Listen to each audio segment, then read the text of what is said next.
The time is here. This is the No Bullshit Show with your man, the Supreme Cuisine, Sally Boy. I'm gonna start you off with a remix right now. And then after that, we're gonna have DJ Bobby Blackjack, resident DJ on the World Radio Station, plus on the No Bullshit Show from Jersey. So get up, and I don't want to hear no bullshit. Okay? We're coming real, and we're gonna come hard. All right? Welcome to the No Bullshit Show.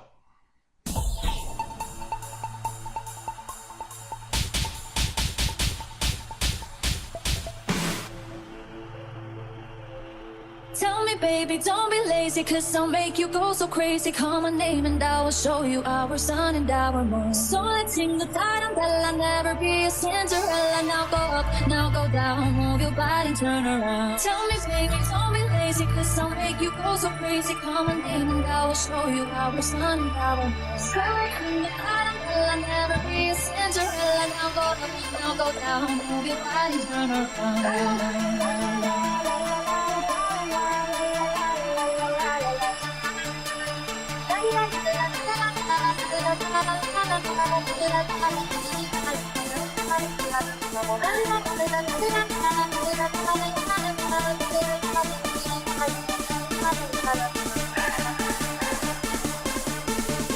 This is your time to go. This is the time to say don't wanna run and hide, don't wanna get away. I wanna move it now, I wanna move this way. Speed is got me dancing outside today.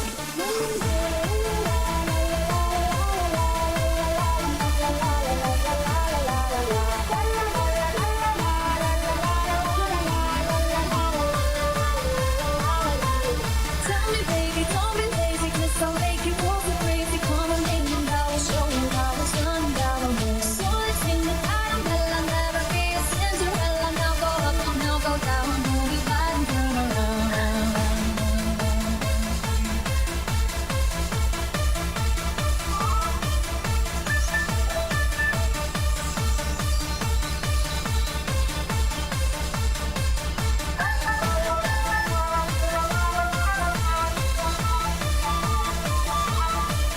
Tell me, baby, don't be lazy, 'cause I'll make you go so crazy. Call my name and I will show you how it's done down the road. So let's sing the tarantella, never be a Cinderella. Now go up, now go down, move your body, turn around. La la la la la la la la la la la la.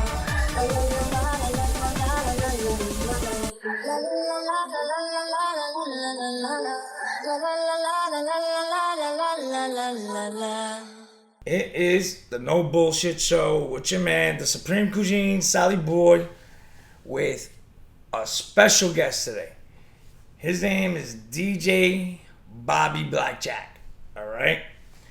And he's also part of the world's radio station that is produced by NDN, NYC Dance Nation, and which also produces this show. Bobby, introduce yourself, buddy. Hey everybody, my name is DJ Bobby Blackjack. I'm from New Jersey. I say New Jersey's home. Bobby Blackjack. Jersey's in the house. I've been DJing. I'm gonna date myself here. But I've been DJing since '85. My first paid gig was 1986. We came out with our. You remember back in the day there, Sal? That was the days of like the Freestyle. the turquoise. What, you talking about 86? Yeah, we had the hot pink bow tie, the hot pink cover bun. Oh, man. Came out and like a little like dingy, a little like VFW hall type place for my partner's dad. That was our very first paid gig. Yeah. And here we are, almost 40 years later, and I'm still going as strong as ever. I'm the resident house DJ at Villa Roma, which is an Italian resort up in the Catskills. Nice. And, I love what I do. I mean, you get paid to make people party. How can you not love that, right? Right there, my friend? How can you not like that? Exactly, and DJ Bobby Blackjack is our resident DJ on our show. It's called The World's Radio Station. You guys will have the schedule and everything soon. So, Bobby, what's your, talk about your heritage. Like, where are you, you're from Jersey, where in Jersey?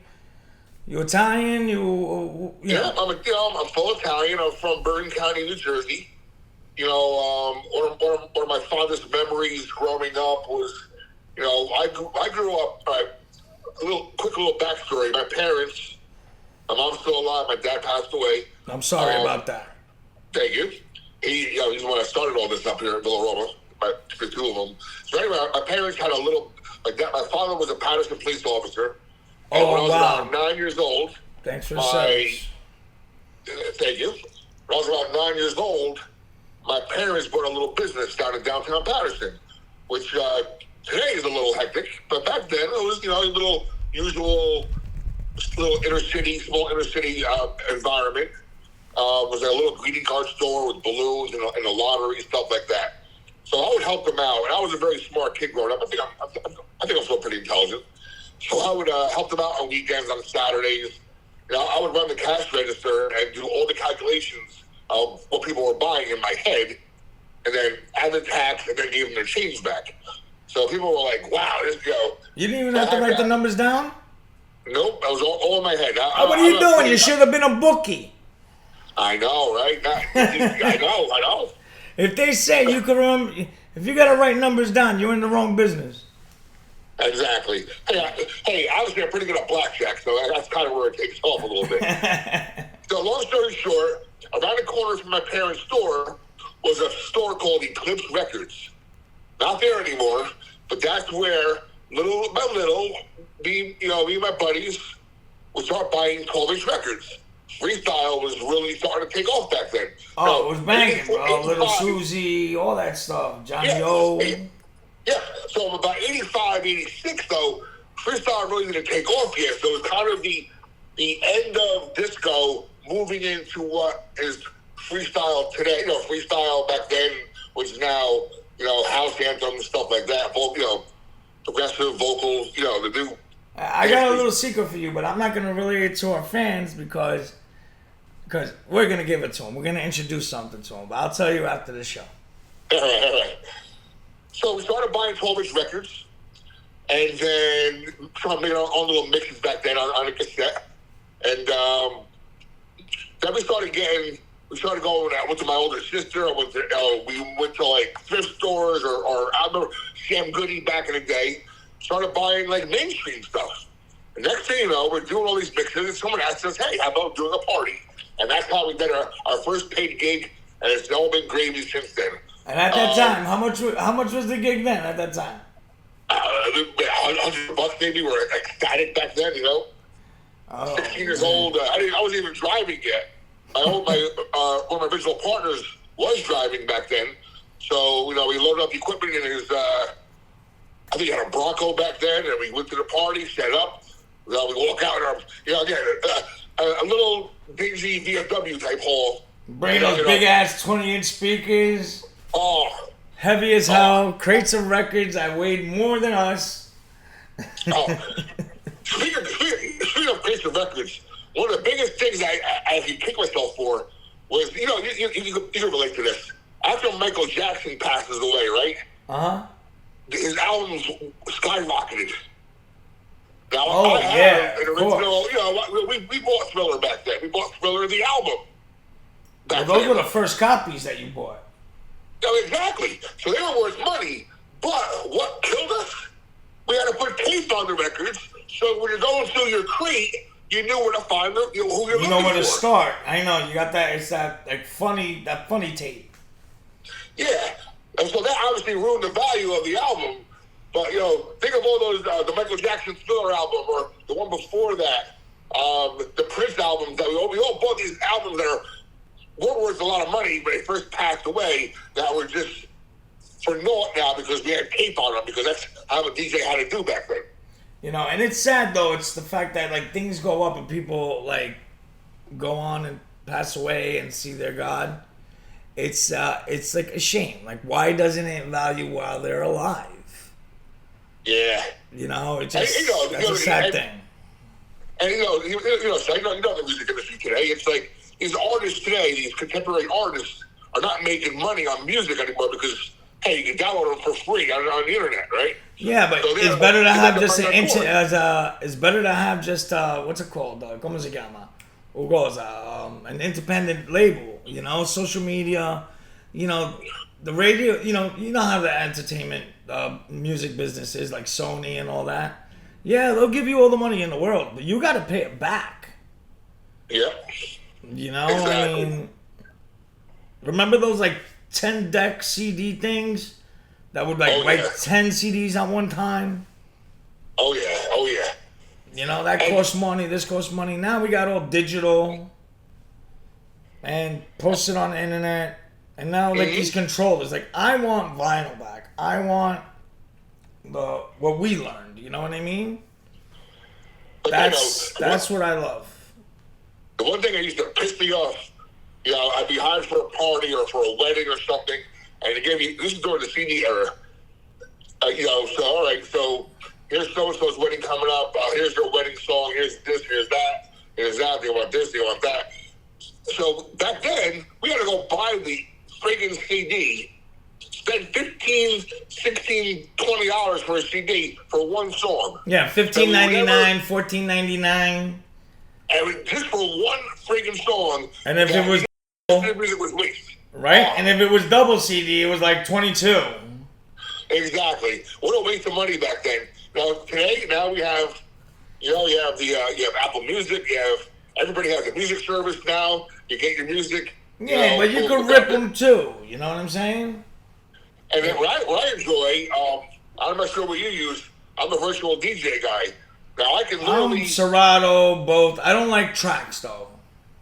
Yeah. So what I like about virtual DJ is that I can for like $9.99 a month, I'm on their what they call the iMusic pool. So if I'm DJing somewhere here, like at the resort, for example, if somebody wants a certain song, I look it up on the internet on this iMusic pool thing. While you're DJing at a wedding, it's there. Right? Yes, exactly. Oh, there's some old school shit. I know you know. When you used to go to your record store, my record store was Numbers on 82nd Street in Jackson Heights in Queens. But and there was a guy in the back that would just play, just DJ. Mm-hmm. And his name was Pete, Jamaican guy, man, freaking great guy. And if you knew him or somebody put you on to him, you go like, yo, Pete, let me get the book. And the book was white labels.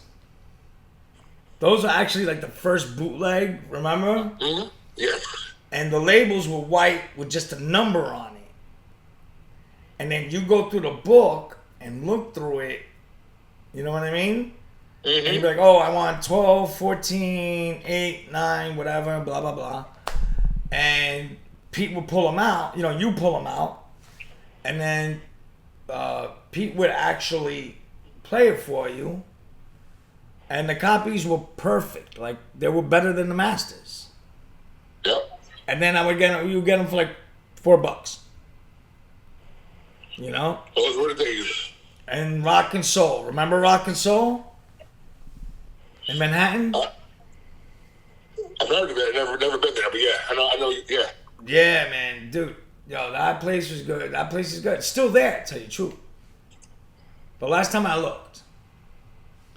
So That's wild. I'm telling you, man, it's just like back in the day, you really worked. Like remember, like the speakers, the turntables, 1200s. They're freaking ridiculously heavy. They never lose value. They're still $500 a piece. How about remember the coffin? Yeah, Oh man, the like coffin. like a funeral coffin. Yeah, I'm telling you, that's why I didn't like it, but I had to put it in it. I had to put the 2 turntables, the mixer. But every time I saw it, I was like, and I'm scared of death, bro. That's a little personal thing. But every time I saw it, I was like, man, you fucking coffin. Get the fuck out of here. Then you go to a venue, right? You get hired to be booked to go DJ somewhere, and you have the big ass speakers, you have the coffin, even when the CDs came out, they were heavy because they're, luckily a bunch of CDs are going to be a lot of weight because they're all, Exactly. When you go to a venue, you go to a place to DJ, and there's like the stairs you have to go up. And we used to just like swear under our breath, like, "Whoa, come on, why didn't And we blamed the guy. One of my friends, who were my partners, we blamed the guy who booked the party. You didn't know there was stairs here, man. And we would be all pissed off going into before the party even started because you had the coffin, the speakers, the CDs, the records, the crates, and these huge flight of stairs you had to walk up. Oh my God, dude! You just brought back so many memories. In Jackson Heights, we used to do like, there's a lot of ¿qué se dice? The big, those big buildings, like in Jackson Heights and shit. Mm-hmm. Bro, the elevators weren't working, Oh. and we were doing jobs on like the 12th floor, 9th floor. If we got lucky, we were on the 3rd floor. And it would be like 5 of us. By the time we bring it up, we're tired as freaking shit. You're sweating, you're done, you're like, I'm It's unbelievable. At that point, you had to pray that the party itself was high energy. Because I don't know about you, but if I get a good crowd and I have high energy, I feed off of that. Oh, yeah. No. Totally. And if the party was boring, you were just done. You're done. You're exhausted from the lifting equipment. The party is boring, and then, it was just like, it's one of those nights. It's like having an office job. You're just playing the next song. You know? Yeah. But if it's pumping, oh my God, you get an adrenaline rush. Exactly. And then, like, it's funny because, like, the way I thought about it, I'm like, my hand controls. Actually, let's get to this. What's the biggest crowd you've done? Biggest what crowd? The biggest crowd you DJ'd. Okay. What I still do, and I have one this Sunday, is for about 7, 8, 9 years now, maybe 10. I'm not sure the exact number.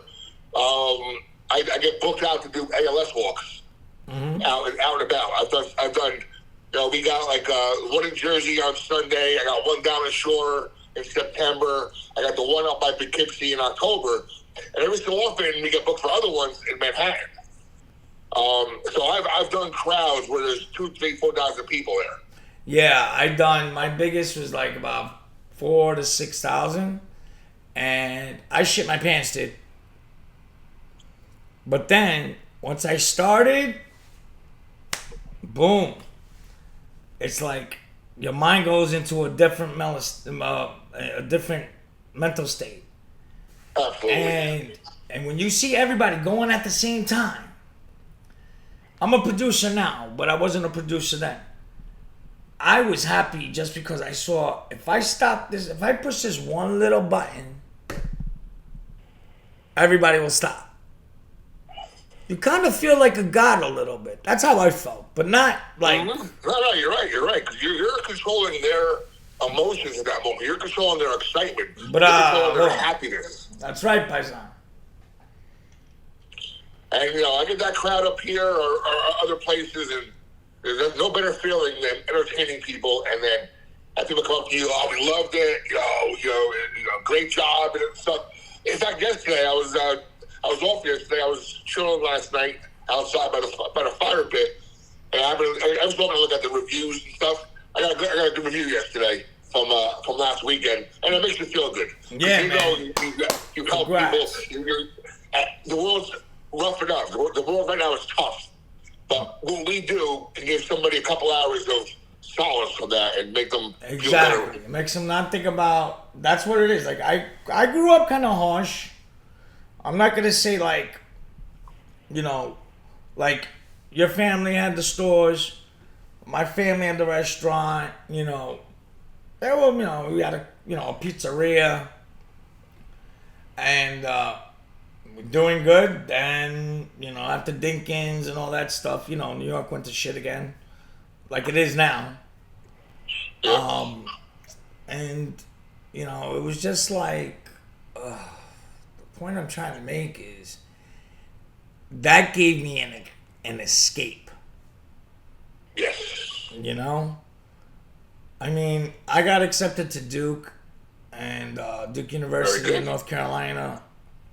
I did 3 months and I said, "Vafango with these fucking people." You know, there's nothing wrong with coming from money with these kids. You know what I mean? But don't be arrogant. Learn, you know, these kids, don't be arrogant. You know, oh, my father's this, my father's that. I got into a fight with Giuliani's son. And I said, I don't give a fuck who your father is. You know? And he put a bunch of my cousins away, too. Oh, boy. Who gives a shit? They did bad. That's what they deserve. Yeah. You know what I mean? Exactly. Yep. And so I heard we're gonna shift a little bit. So you told me, I'm not gonna say I heard like it came from somebody, but DJ Bobby Blackjack has a brand coming out. I don't know if he wants to plug it in or if he wants to wait to the next show. I don't know. It's up to Bobby. No, absolutely. I've always been, you know, I find what I do now, besides DJing, I'm building and I run, you know, 3 streaming TV networks. You know, 2 have to do with sports. One's just basketball. One's all sports. Then I have an entertainment one called Blackjack TV coming out soon. So I've always been this creative type, right? So my idea now, and what I'm building is a brand called Coin and Cachet. All right, that's good. Which to me is like the you know, and our tagline is going to be, you know, the goal of the hustle is what? To get coin and to get respect. Coin and Cachet. Listen, I couldn't come up with nothing better than that. I tell you the truth, that's really freaking awesome.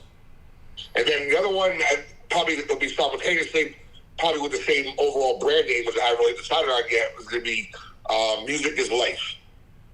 From DJing and just I want to be able to. I've always been a very fashionable guy. Like when I was younger, you probably remember this. When I was a kid, growing up, you know, like I said, pants were okay. We weren't super rich or anything. We were comfortable, right? So I had to have the designer jeans. I had to have the Jordache. I had to have the. When I got older, though, bro, I always like, you know what? I'm like, I can make anything from Target, Kmart, whatever, make it look good, and that's it. You know what I'm saying? That's what I had to do when I was younger. Yeah, so I figure, you know, here I am at the store. I see thousands of people. I'll see 10,000 people this summer, right? Mm-hmm. A lot of people I know now because I've been here. It's my 3rd year, you know, plus I've been here a little longer than that. And I've been a guest here for 40-some years. So I know a lot of people. So I figured, why not use that creativity? You know, I'm a night owl like yourself. We stay up late. We DJ. You can't go back. You can't go to sleep at 3 o'clock when we DJ. No. We're wired because of all the adrenaline, like you said before. Oh, my God. Forget about it. So, you know, so my next thing, which I'm working on now, and hopefully I'll have it done in a few weeks. So, you know, it's been a slow process. But like I said, Coin and Cachet, you know, more of a street brand. And then Music is Life will be more colorful. And both things I want to wear when I'm DJing. And hopefully if someone likes it, hey, here's the website. Check it out. Hey, well, you know what, Bobby? You're on your way. You are more motivated than a lot of people in the world, in which all the fans, I hope you hear this, and I know you're going to hear it, because this radio station that's called No Bullshit, this is the reason, it's no bullshit. We'll tell you straight up, not even a joke, politics, sexualities, music, everything, okay? You're going to listen to our radio station, which has music, not the shows, and that's the world's radio station, okay? And it's produced and made by nycdancenation.com. It's up, but just, it's pretty much finished. I'm waiting for a few sponsors like Chipotle and everything like that. You know, big, and we're going to have a guest too, if you know, if everybody knows Enrique Iglesias. Not Enrique Iglesias, the comedian, not the singer.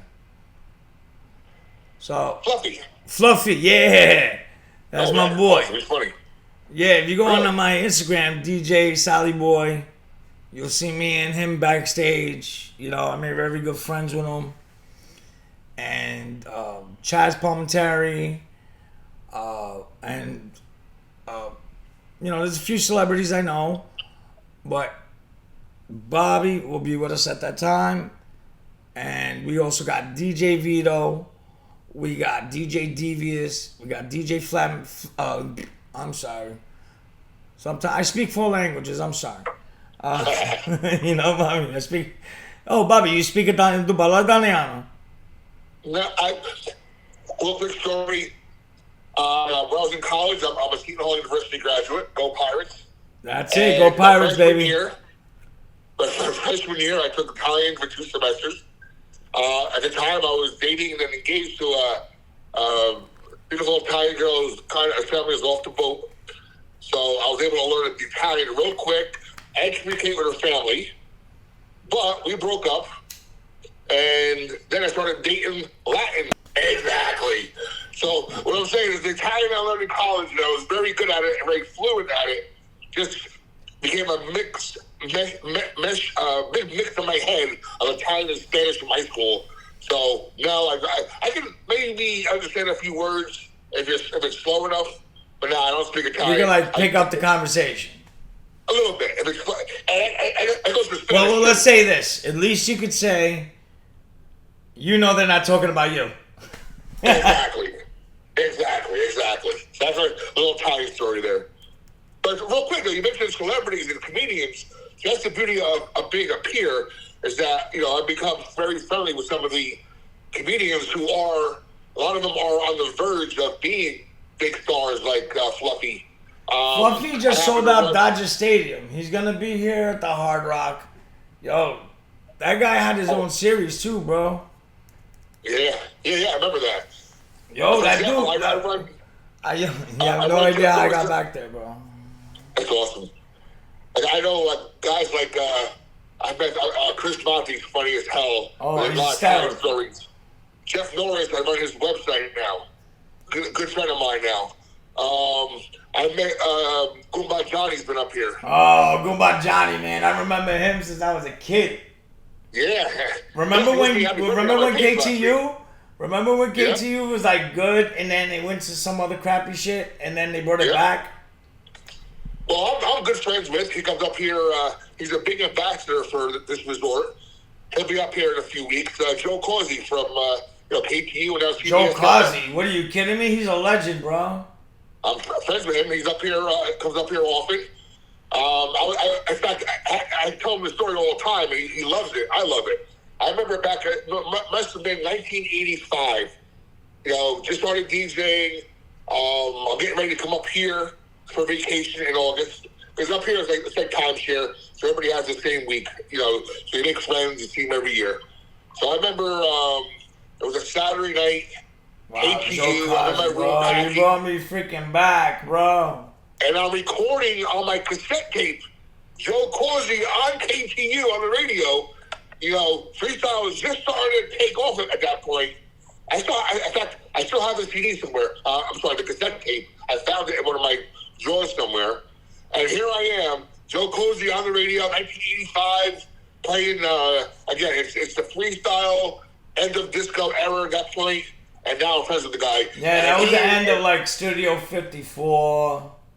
Yeah. But that was like late 70s, early 80s. So that would be like 80 to 85. That's Steve Bobby, Infatuation. Yeah. You know, there's those songs that were kind of like, they're kind of dancey and they were slowly getting into that freestyle mode. Diamond Girl. Oh, yes. And one of my biggest compliments in my career was Joe Causey. Before I was even friends with him, you know, came up to me and said, yo, you're a great freestyle DJ. And for me, that meant a lot because, hey, he's the guy 30 years ago, I was listening, or 20 years ago, I was listening to on the radio. That's the guy I grew up with. Joe Causey, Vasquez, Tiesto, Benassi, Vinny Kazi. Glenn Fisher. Remember Glenn Fisher? Oh, yeah. What, are you kidding me? Judy Torres. Judy Torres. Judy Torres was on the radio every Sunday night, driving back from the shore. Or Judy Colors on the radio playing freestyle. Oh, those were the days. Now let me ask you a question. When you started, when you got your first you got your first two tables, your first two turntables and a microphone. Excuse me. How did you learn how to beat blend? I think it was all by ear. I know there was. I didn't have a 1200 originally when I started DJing. We had what we had at that point. So I think it was just my. I trained my mind to blend the music, And now with like virtual DJ and Shimano and stuff, it's a lot easier. But yeah, I think it was just learning the beats. I know that time of my life, with freestyle especially, that I could name the song within the first 3, 4, 5 beats. I know the song already. So you're in the club dancing, you hear what's next song coming on. I'd be like, oh man, great, my song's coming on. Only because I trained my mind to kind of learn. It was a long time, up until about 2 or 3 years ago. For a good 4, 5, 6 years, I didn't use headphones anymore. I just knew when the beats were gonna, Well, yeah, we put the slices on it. That's why. Mm-hmm. Yep. You know what I mean? That's why. Cause like when I DJ'd like Exit, Twilo, the Manhattan shit, Pasha. When it was in Manhattan, and back then, there was 8 turntables. Oof. Turntable, mixer, turntable, another mixer. Turntable, another mixer, and like I was running 8 records at the same time. And I'll tell you the biggest fucked up shit that I've done. This has happened once and once only. So Vasquez was done. He was at Exit because he was the resident. I opened for him and then I closed for him. At that time, he's a nice guy, but at that time, everybody was on some crazy shit. It was that era. And, bro, I fell the fuck asleep. Oh, boy. Dude, and you know better than I do. If you ever been through this, if you mess up, the crowd will turn on you in less than a New York second. Oh, absolutely. Absolutely. Oh, my God. And I was like, and then I just scratched, and even though it was house, and nobody scratched that house and dance at that time, well, it's really trance, vocal trance, art trance. Yes. And I was just like, oh shit. And it was only for like 10 seconds, and I was getting demolished. So then I put on Vinny Kazi, Daddy's Little Girl. Mm-hmm. I want a bumper K. You know what I mean? Mm-hmm. And I just went, I want a bumper K. And all of a sudden they were like, yeah, they went crazy and shit. Because it went to 8 o'clock in the morning. Remember, bro? Oh, yeah. I wouldn't get home till 11 o'clock. I'm like 18 years old. My mother's like, in Italian, una minchas. Why you come home at this late and this and that? I said, Ma. And I didn't even get paid for those places because they were so big. It was an honor just to be there. You know what I mean? I did do Electric Daisy once. It was for 2 hours. But that crowd just was like, I don't know, man. They were all like, I've experimented. Everybody has. And if you listeners out there are going to say, oh, I never experimented or you never jerked off. Bullshit. Yes, you have. So, that's why it's called the No Bullshit Show, Bobby. I love it. And, then I got to a point where I was like, if I stay out like this all the time, I'm never going to get married. I'm never going to have a real girlfriend. I want to have kids, Mm-hmm. And so I started, me and a few of my friends, we started Q York Entertainment. Well, it's Q York International because they're here in the United States and they're in the Philippines, and you know, you could look them up. QYorkEntertainment.com, Flavormatics, and Lazarus. Yo, they're sick. You know, I gotta plug my boys in, like I'm plugging my boy Bobby in. But Bobby is a residential DJ here. Flavormatics is a residential here. Devious is a residential here. DJ Vito, you know. So I brought the new. I'm 43 years old. I might not look it, but I am. And my first record was TKA, Louder Than Love. What was your first record? Oh, jeez. I don't even know. How don't you know, Bobby? Come on. It would have to. Again, we're talking about 84, 85 when I started buying records. So it's kind of had to be like Bobby O, She Has a Way. Because that's the end of disco floating into freestyle era. Johnny O, She Has a Way. Divine. Divine. Wow. I still got a record from her. I got 6 bins of records that my niece, Lucia, she's obsessed. She takes my records. And I'm like, and I can't say no. I don't even care if it's worth $1 million. That's my niece, you know? Probably Expose, yo. Expose. Now, funny, Expose, Point of No Return has the newer version. You know, there's a new version of it. So if you have the original version, that's worth a lot of money. I don't have it, unfortunately. Well, I got her autograph because my boy Rob from Long Beach, his father used to date the blonde. Nice. But it's on a piece of napkin, so it's better just framed up in my in the studio. You know what I mean? That's awesome, yeah. I have the same thing from up here back in '94. Going back to rock and roll. My 2 favorite bands are Pink Floyd and the Eagles. Oh my God, Pink Floyd! They did that remix, was sick. The Eagles, I met Don are Henley up sick. here, and he signed 2 of my CDs up here back in 1994. And I tell them, don't get rid of none of that stuff because, like, if you got let's say back in the day, 8 tracks. Oh man! Oh my God! If you have a lot of them, you got money. I'm telling you. I have to go find those somewhere. Yeah, you're not gonna find them anywhere. That's the whole point. Yeah. When they're collectibles, you know, the supply goes low, the demand goes up, and that's what makes the value go up. You know how it is, bro. Basic economics.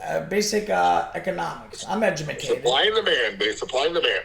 That's right. I'm educated. I went to the University of Queens Boulevard U. Local from Entourage. I am Queens Boulevard. Yeah, like Entourage. Yo, dude, me and my boys were gonna do the same thing, and there's no bullshit. I swear, you could look it up. You could call anybody. Yo, fans, go to my website. Go to Q York, because Q York, that's what we're going to do. We were going to go to California. But it wasn't through, Italian guys or whatever. My boys are Philippine, Spanish, Colombian, Ecuadorian, Peruvian. We were all going to head out to LA and do the same, and then Entourage came out. And then you know what's funny? 2 things that's fucking hysterical, Bobby. You're gonna laugh your ass off. And the fans. Turtle, his name is Salvatore, like mine. Yep.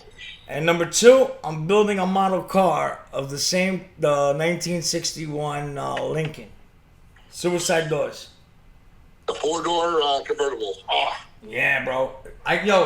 They're selling them for 45 G's, bro. If I had the 45 G's right now, I just bought my mom a condo in Florida, so she could be next to me. You know what I mean? Mm-hmm. And I said, screw the car. My mother's more important, you know? Yep. And for you people out there listening, you only got one mother and one father. Show them fucking respect. Okay? Hey, I started DJing, Sal. I started DJing early on. Again, I wasn't even DJing yet. But in my brain, like back in the day when we were like 13, 14, 15, 16 years old, you know, right here in New Jersey, you know, we go to the malls. You want to cruise the malls on Friday, Saturday. Oh, hell yeah, bro. Buddies, right? So our dads would take turns taking us because none of us drove yet. We're young. We're teenagers. Mm-hmm. So our dad would either pick us up or drop us off. Absolutely. On a Saturday night, and he'd have on Saturdays with Sinatra. Oh, and we love used to Sinatra. like, oh, what is this garbage? But you know what? Little by little, it crept in my head, and now I love that stuff. Bro, Sinatra, since I was born, how do you not love the Rat Pack when you were just even when you were 8 months old? So I credited two things I always credited my DJ career for was, you know, knowing the freestyle back then, which was hot, and just learning music, but being able to play a good Sinatra tune, Frankie Valli, stuff like that. Eventually, these kid DJs now are not going to know who these guys are. No, they don't. That's the whole point. That's what's so sad. That's what I was coming at with, you know, you hit the sync button. If my grandparents were alive, but you know, I could teach them to DJ.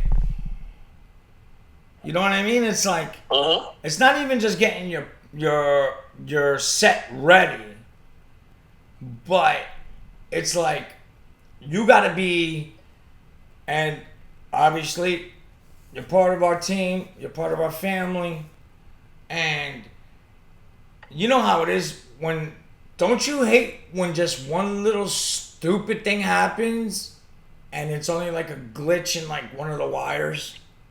Oh. You know? And then you gotta be like, oh, hold on, I'm sorry. When you do the big clubs like you've done, and like I've done, you know, there's a tech there. You know what I mean? Mm-hmm. But when we were younger and we did house parties and stuff, you know, if they throw a beer bottle at you, they could get you real quick. Oh, yeah, absolutely. You know, the other big clubs, you were up high. You know, they better have a real, you know, they got to be like a fucking professional baseball player to get you. You know? Absolutely. And then the cops would come and all that, you know, nonsense. I was DJing a house party in Jamaica, Queens, Rastafarian. I love reggae, dance hall. Because I can put dancehall with reggae, I can put dancehall with freestyle, reggaeton, trance. Like, you're going to see. I got this mix coming out, guys. I'm not going to tell you the name of it. It's going to be a surprise. And hopefully, if DJ Bobby Blackjack likes it, he could put something on it too. So, I'm going to try to put all the DJs together. Which, no, I'm going to put the DJs together. I'm not going to try. But, you know, it's going to be smashing. And, Looking forward to it. oh, bro, as soon as we, you know, excuse me, fans, because we want to surprise you. That's the element. I don't want to do shock entertainment. That's not our goal here at, you know, the No Bullshit Show. We just tell you the truth, and that's what it is. You can fact check it. You can fucking ass check it, dick check it. I don't give a fuck. You know what I'm saying? Just fucking do it. If you want to do something, you do it. Okay? There's only one race. It's the human race. So stop with the fucking bullshit, white, black, this, that. I'm just. Oh, where are you from in Italy, Bobby? You know what? It's funny you asked that question because I was talking with my mom last week. And other people as well who asked me. My dad. I found out. I didn't really myself realized this, but that was Sicilian. Your dad was a I thought he was historian? Sicilian and Albertan. I thought it was half and half. Hold on, My your mom dad's... swears, no, your hold dad on, was I didn't Sicilian. get you. What'd you say? Your dad's Napolitano? No, I thought he was half Albertan, half Sicilian. I found out last week. My mom told me, no, your dad was all Sicilian. From what time? My mom's family's from all over Italy. Yeah, but what town? Quello Paese. Yeah, but in Sicily, because that's where I'm from. Where are you from? Palermo, Ciampino? I would have to ask my older cousins. But where are they from? They're from Buggetto, Ciampini, I don't know. Corleone. I was just told Sicilian. I was never given a specific part of the island.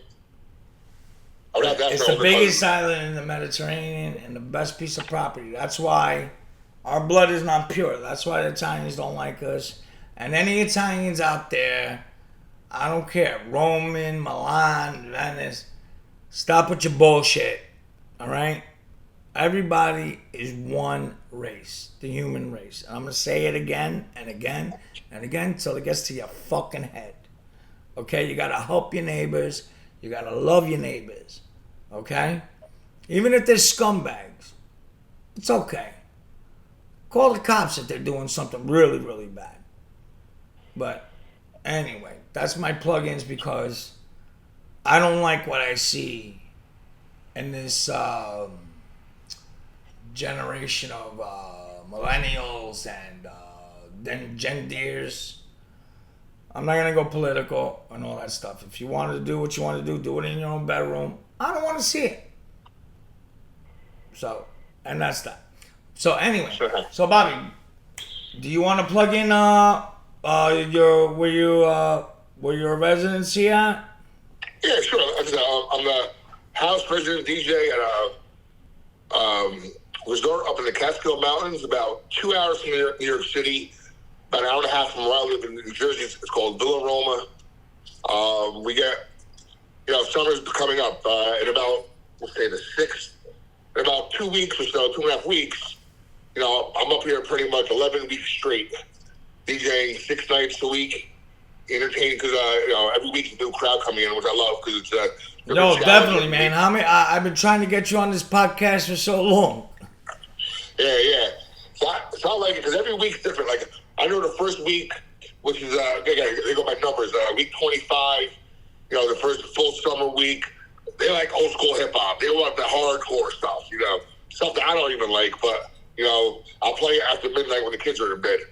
The week after that. You know what I mean? Like the old school shit like Mobb Deep, Wu-Tang. Yeah, the real stuff. Stuff that, you gotta find clean versions for because I don't want to affect anybody. That's how I DJ. What controller do you use?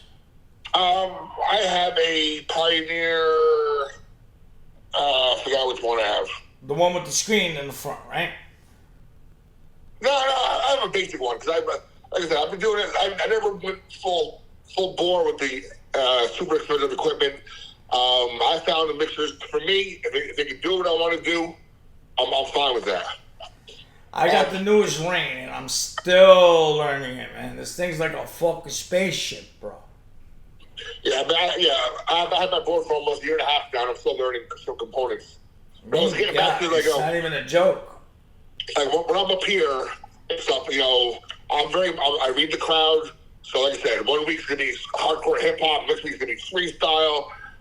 Week's gonna have 90s dance music, from No Bullsh, stuff like that.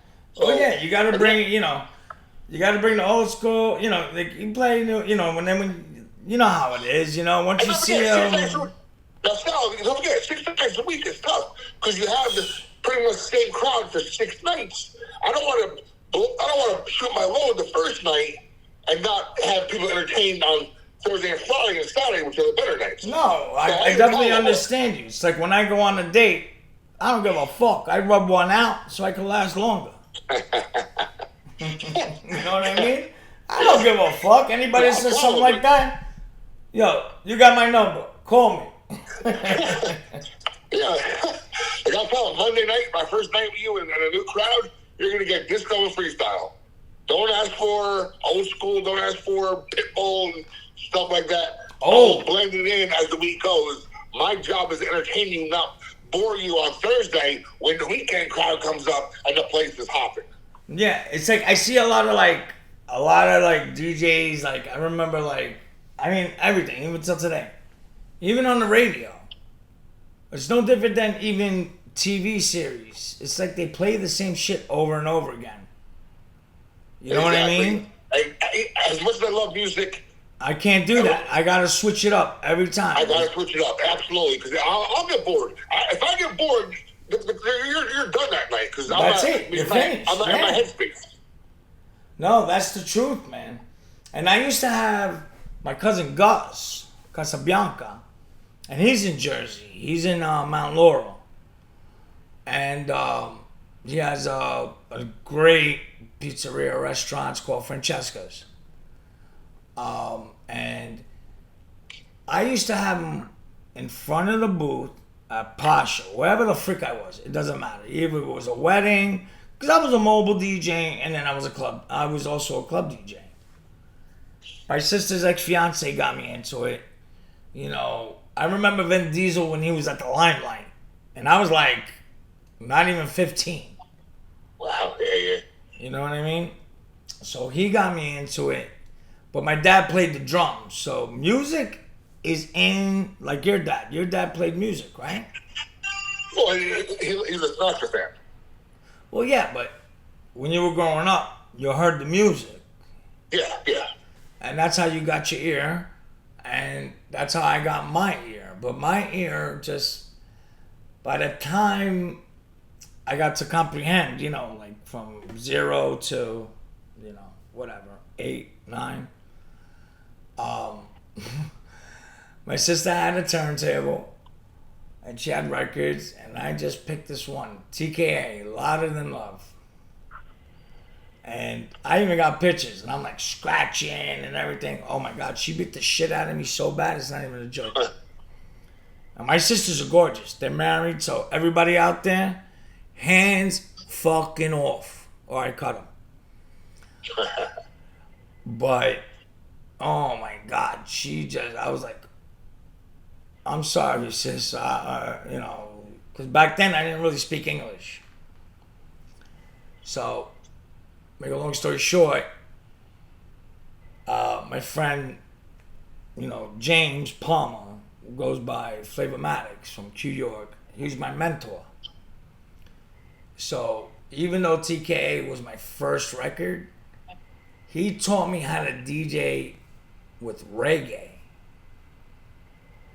1, 2, 3, 4, 1, 2. You know what I'm saying? He taught me the measures.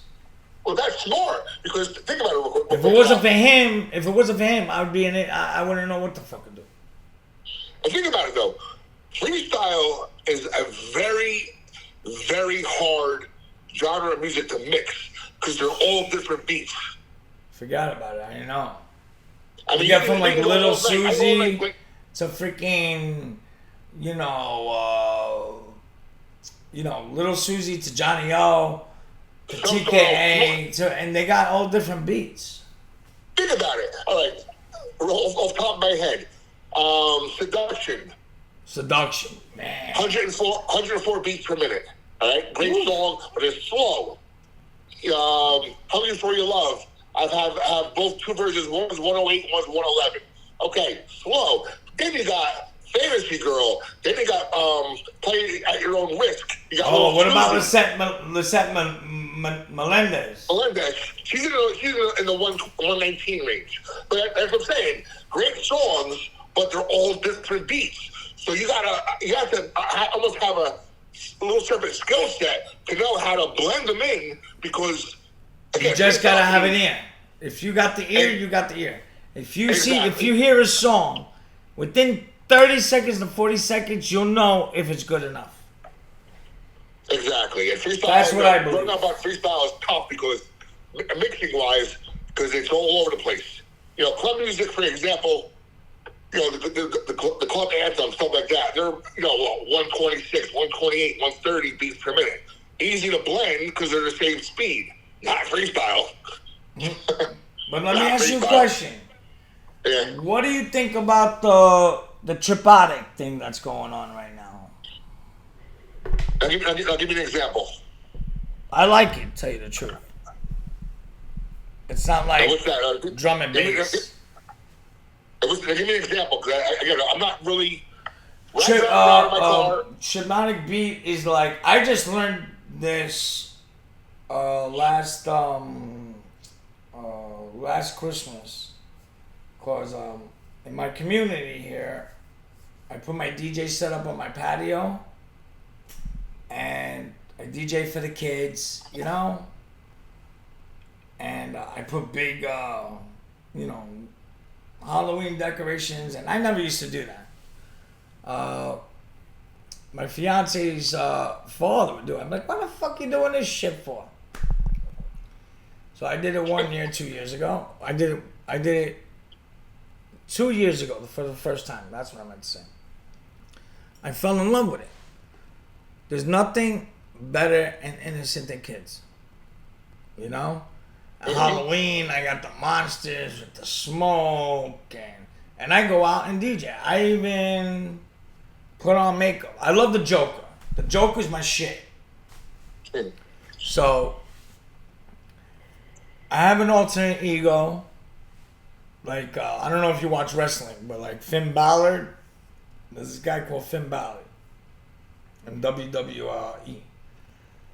And he's also called the Demon. So I said, you know what? He's got a point. So I came up with one. And Bobby, you must have seen it because I did put it up. Did you see the guy with the white face and all that? Mm-hmm. All right. That's me. Gotcha. But don't say the name. Okay. So I get two personas. And I don't mind because Halloween I'm always the Joker, but I make it a different version. You know what I mean? Mm-hmm. So what I do for my community is like after we're done with the podcast, I'm gonna send you the song. I'm gonna wait until you call me back. I want you to hear it. And I want you to put something on it. Vito, I want everybody just to add their thing, you know? A little thing. Yo, and do you have DJ drops? No, I don't. All right. You tell me what to say, I'll make a DJ drops for you. Oh, yeah. I did it for Vito. And Vito loves it. Yep, I'll definitely. Call Vito and let him hear, he'll let you hear what I did. And he'll be like, I play it all the time. You know? So. I call myself, my latest way I'm doing things now is like DJ Bobby Blackjack, King of the Flashback. Because again, it's all about the memories and up here especially, you know, most of the time I'm playing music that people want to remember and go back to because no, absolutely. You know? Yeah. But as a DJ, you obviously know because you've been a DJ a lot longer than I have. I'm just writing down on that Blackjack, King of the Flashback. That's good. If I can find on my business cards, I found a little picture of myself when I was like 1 year old. I'm sitting in my high chair and I have like this crown on my head, like those Burger King crowns, you know. So I had that too. I edited that, so that's on my business card. King of the Flashback with me. I got 1 year old with a little crown on my head. Oh, bro, I have a picture with me with a cigarette and a Budweiser. You know, I mean, guys, fans, everything. Listen, party responsible. Don't fuck around with drugs because this fentanyl shit is killing everybody. I know 2 people that just died last week. Oh, wow. Okay? Yeah, Bobby, it's not even a joke. And during COVID, Big Billy, I'm talking about Greek Billy. I mean, this guy, I would never think, you know, he OD'd. This other guy, Bobby, OD'd. Oh my God, it's just so many people. It was like at least 19 people. And God rest your souls, everybody. And to the people that, even my mentor that for real estate, because I do real estate on the side. But he was sick though. I mean, he smoked like 3 packs of cigarettes a day. He wasn't on drugs, but cigarettes are a drug. Yep, they are. You know, alcohol. And now they're coming out, they came out with this fucking powder. You know what? I'm not even going to say it because I'm not going to promote it. And I don't want nobody, you know, trying this shit. Don't get fucking weed from your local drug. Weed, you're good. I'm good with that. I don't know about Bobby. I don't know about Vito. I don't know about the rest of the crew. But for me, the Supreme Cuisine 420 is good. But just get edibles, man. Don't be getting no bullshit fucking an ounce of weed. You don't know if there's fentanyl in it. Yeah. And even if you're going higher than that, I'm sorry, Bobby. I didn't mean to cut you off. I'm saying there's two things I always live by in the club world that we grew up in. I never. Again, I was a federal police officer, so when I was in high school and stuff. Shit, me too, bro. They wouldn't take me because of my last name. Yeah, so no one posted anything on me because they knew my dad was a cop. So you should have had it easy. You should have got right in. Yeah, so I never did drugs. Weed a couple times, you know. But see, I always wanted to do. Yeah, this is going back to the 80s now, right? I always wanted, you know, cocaine, because all the movies glorified it back in the day. But then, I don't even remember if you're a sports fan or not, a guy by the name of Len Bias. Shit, Bias? He died. He did it once, supposedly, and he died from it. That always scared me away. Another thing about clubs that always scared me is I would never, ever, ever, to this day, want to get into a fight in a club, because you don't know what these guys do now. There's all this martial arts now. They get super fucking strength power. All it takes is one shot, you fall back, crack your head open, and you're done. And you're done. So I'm not fighting anybody. You want to get pissed off at me?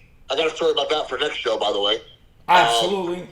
You want to get pissed off at me for something? You want to yell in my face? You want to get in my face? Fine. I'm a big guy. I can take it. But I'm not fighting you or anybody because you just don't know what these guys know anymore.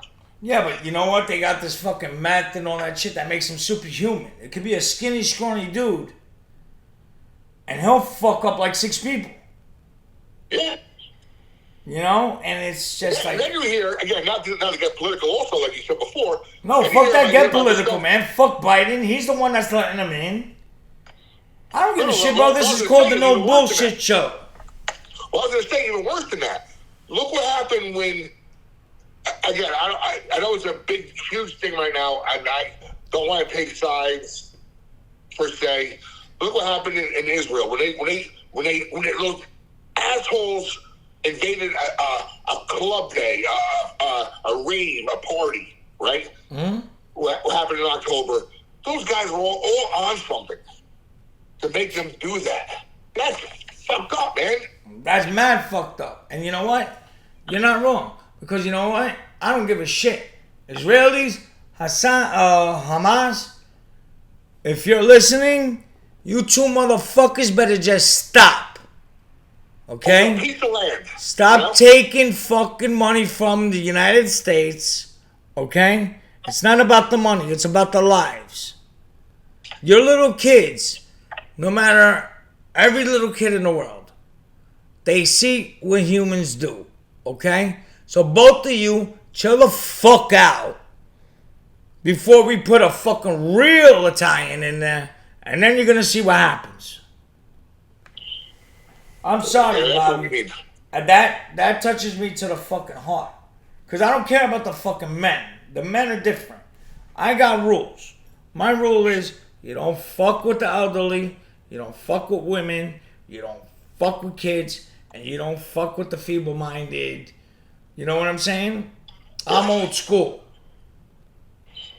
And people say, oh, well, sir, you're obsolete. I said, I'm not obsolete, motherfucker. I said, call me obsolete one more time. I'll slap you in the fucking face. You know? Yeah, because you are DJs. So at that particular afternoon, these young 20-somethings, teenagers, went out to have a good time. And, you know, families' lives change, you know, for the worse. And, big time. As an entertainer, it just gets me pissed off. Yeah, man. It's just fucked up. It's like, we're human. We know, like, I never wanted a gun in my life. I never felt like I had to. Even in the 80s, you know what I'm saying? You fought with your fists. And I never lost a fight, Bobby, but except one. And it was to this little guy, dude. I'm like 5'7". This kid was like 4'5". Dude, this kid went fucking Rocky Balboa on me. And he went pa pa pa pa pa pa pa. I might have got 2 punches in, but then he went pa pa pa pa pa pa. Boom. And I said, okay, I'm hitting the pavement. I even knew I was gonna hit the pavement. We were playing basketball. He was fucking hacking me, you know? So after the first time, I'm like, I run by baseball rules, you know? 1, 2, 3, you're out. So I never fucking lost a fight in my life, except for that one. Son of a bitch, this little guy that's where I learned. Don't underestimate anybody. So I got up. Of course, right? And also, we grew up on that from Eddie Murphy, Delirious. His little Italian thing. You know, we all took pride in memorizing that skit from Eddie Murphy. Oh, what? Eddie Murphy's Raw? Yeah, the little. Oh, that's it. Yeah, these little Italian guys come out looking at watching Rocky, and then yeah. You know what? You know what? I want a large soda, a couple of jujubes, some toilet Twizzlers, and the nigga's gonna pay for it. You know what? The black guy deserved to beat his ass. You know what I'm saying? I grew up in freaking Astoria, Woodside, Queensbridge, all that. Ron Artest, Mom Deep. I know all of them. Nas. Which he's a fucking thief. Yo, Nas, if you're listening to this, you're a fucking thief, you asshole motherfucker. But I still like your songs, though. The only one I like is If I Ruled the World.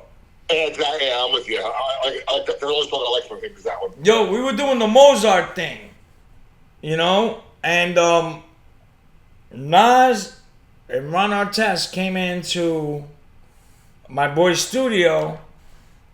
And then all of a sudden, less than not a month later, he had the Mozart song.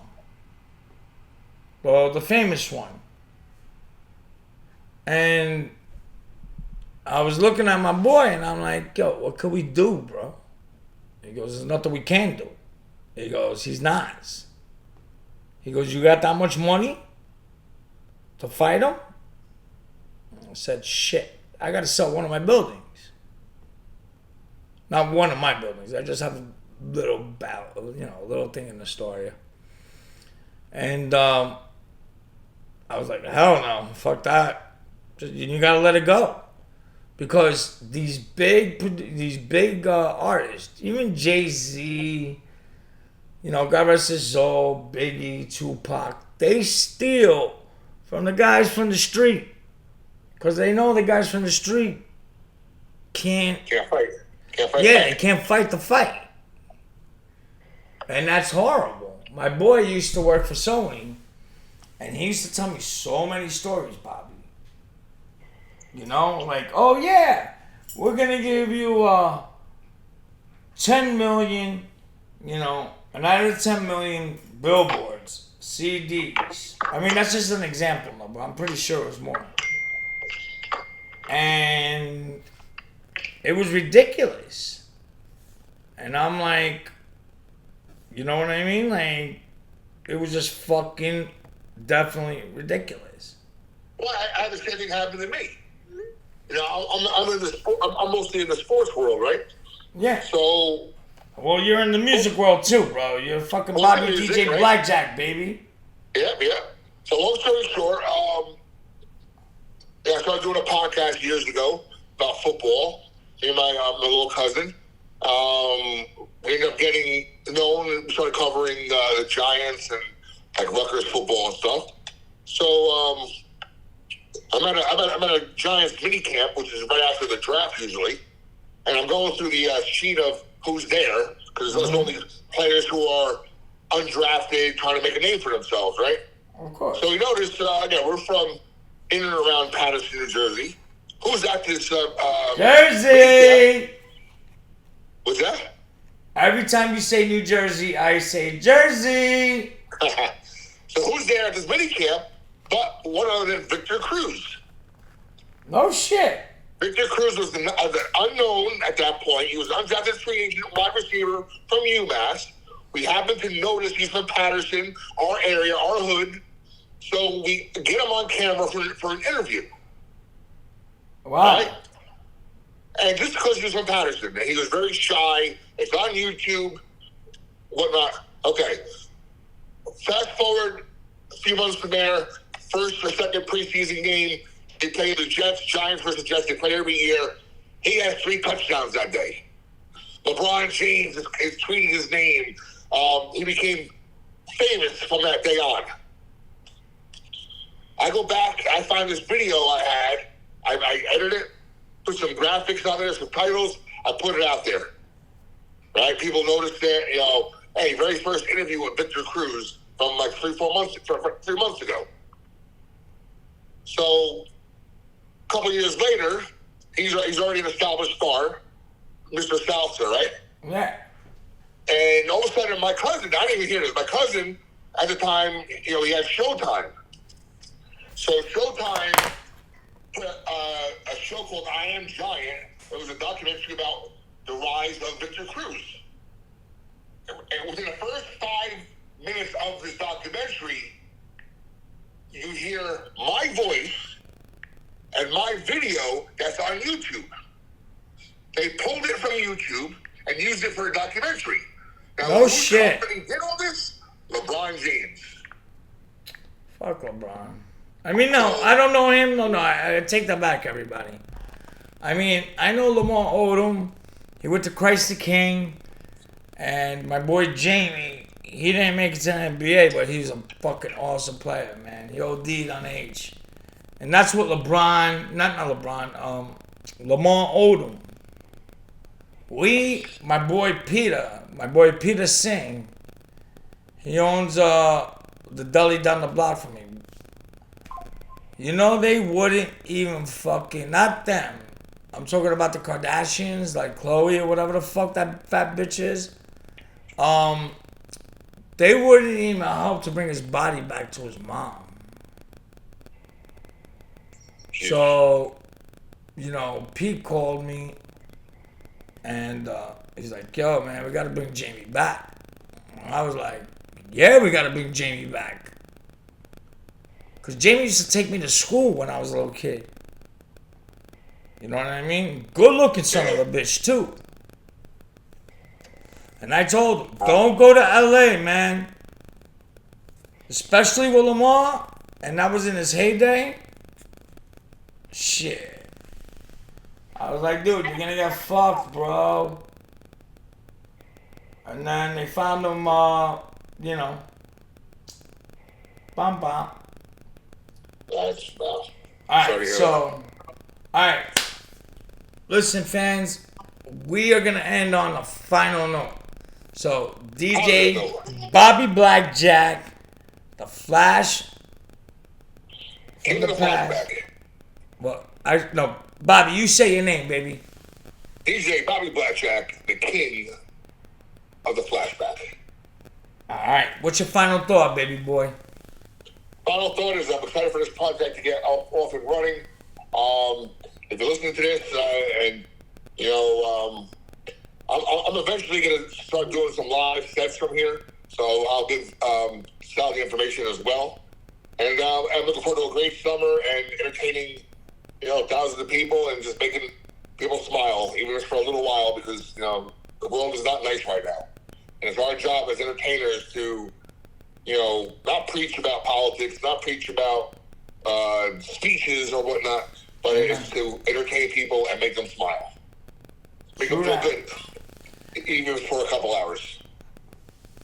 And that's DJ Bobby Blackjack's final thought. Now, this is the Supreme Cuisine, Sally Boy. I'm going to tell you my final thought. If you're not dancing, you ain't living. Be nice to your friends. Be nice to your enemies. Just walk away. No bullshit. Money's not worth it. Girls are not worth it. I mean, unless it's your wife. But look at both of the side of the stories if that's the situation. Because you don't know. Maybe your wife is stepping out on you, not the guy. You know?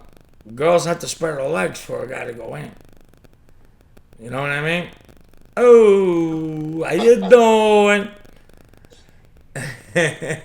So, all right, we're gonna have DJ Bobby back. I'm sorry. Listen. I speak Italian. I speak Sicilian. I speak Spanish. I speak English, and my tongue doesn't run the right way sometimes. I'm sorry, guys. But my boy, resident DJ of the world's radio station, DJ Bobby Blackjack, king of the what, Bobby? King of the flashback. King of the flashback. All right, y'all.